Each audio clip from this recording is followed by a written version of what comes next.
संध्याकाळी अमेरिकेत फ्लोरिडामध्ये झालेली प्रदीर्घ बैठक सकारात्मक झाल्याचं वृत्त आहे. या बैठकीनंतर उभय नेत्यांनी संयुक्त पत्रकार परिषद घेऊन युक्रेन शांती करारावर जवळपास सहमती झाल्याचे संकेत दिले.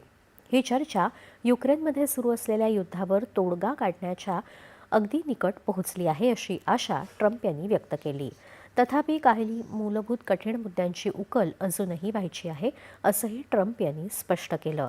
तर या बैठकीत काही महत्त्वपूर्ण निष्कर्ष काढता आले आणि युक्रेन शांती योजनेवर 90% सहमती झाली असं मत झेलेन्स्की यांनी व्यक्त केलं. युरोपीय कमिशनच्या अध्यक्षा वोन डेर लीन यांनी ट्रम्प झेलेन्स्की चर्चेतून सकारात्मक प्रगती झाल्याचं स्वागत केलं आहे. दरम्यान या बैठकीपूर्वी ट्रम्प यांनी रशियाचे राष्ट्राध्यक्ष व्लादिमीर पुतीन यांच्याशीही दूरध्वनीवरून चर्चा केली होती. महाराष्ट्रातील 3.5 शक्तिपीठांपैकी आद्य पीठ असलेल्या